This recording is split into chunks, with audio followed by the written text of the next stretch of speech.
नमस्कार and welcome to career study academy और मैं हूं मायंक लव।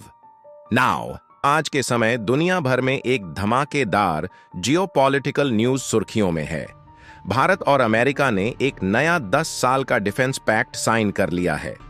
यह खबर अब बीबीसी, CNN और लगभग हर बड़े इंटरनेशनल मीडिया प्लेटफॉर्म पर चल रही है। यूरोप से लेकर वॉशिंगटन तक हर जगह बस यही चर्चा, इंडिया यूएस 10 साल डिफेंस डील। भारत में हेडलाइंस और भी दिलचस्प हैं। कहीं लिखा है India US ink new defence pact, तो कहीं इसे बताया जा रहा है China's worst nightmare, India and US sign 10-year military deal. और ये चैनल वाले को सुन लें, जिसमें आज आपको दिखाऊंगा भारत अमेरिका में कौन सी बड़ी डील हो गई कि ट्रंप के धोखे से शहबाज मुनीर की नींद उड़ गई। लगता जा रहा है पाकिस्तान और अमेरिका के बीच बड़ी डील हो गई है।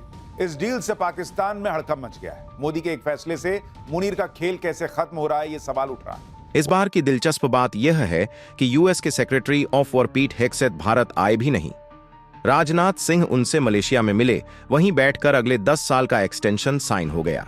लेकिन अगर भारत यूएस की पार्टनरशिप की तुलना करें भारत फ्रांस या भारत इजराइल से, तो साफ दिखता है कि अमेरिका के साथ सिर्फ बातें हुई, काम नहीं। इजराइल के साथ भारत ने मिलकर बराक 8 मिसाइल बनाई, रूस के साथ ब्रह्मोस मिसाइल जिसे भारत ने फिलीपींस तक बेच दिया, फ्रांस के साथ मिलकर नए डिफेंस प्लेटफॉर्म्स पर काम चल रहा है। मगर अमेरिका के साथ अब तक एक भी प्रोडक्शन जॉइंटली नहीं हुआ। हां, एक फायदा जरूर हुआ, भारत के डिफेंस एक्सपोर्ट्स में यूएस की हिस्सेदारी सबसे ज्यादा है।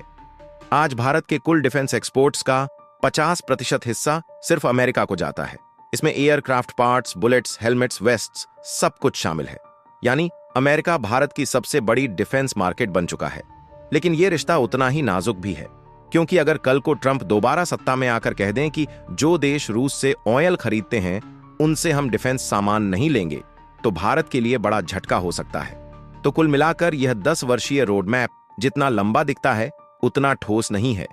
इजराइल और रूस के साथ जो असली प्रगति हुई, जैसे बराक 8, ब्रह्मोस या फिर नए ड्रोन प्रोजेक्ट्स, उस स्तर तक अमेरिका के साथ कुछ भी नहीं पहुंचा।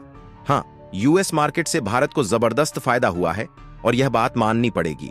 अब बात करें राजनीति की। ट्रंप के हालिया बयानों ने इस रिश्ते की मिठास में थोड़ी खटास जरूर घोली है।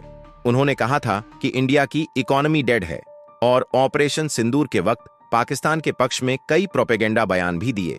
फिर भी इस बीच डिफेंस पैक्ट का बढ़ना एक पॉजिटिव डेवलपमेंट है। इससे दोनों देशों के रिश्तों की गंभीरता और स्थायित्व झलकता है। आज की तारीख में अमेरिका की दिग्गज कंपनियां गूगल, मेटा, ब्लैकरॉक जैसी भारत में अरबों डॉलर निवेश कर रही हैं।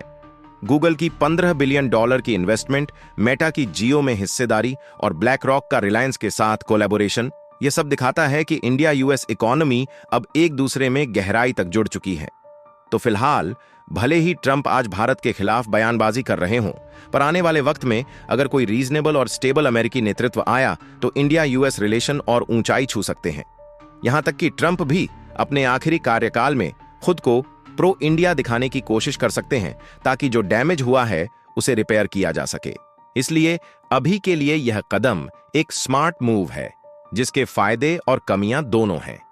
लेकिन क्या इससे चाइना की नींद उड़ जाएगी? शायद नहीं, क्योंकि यह नई डील असल में नई नहीं, बल्कि तीसरी बार दोहराई गई वही पुरानी कहानी है।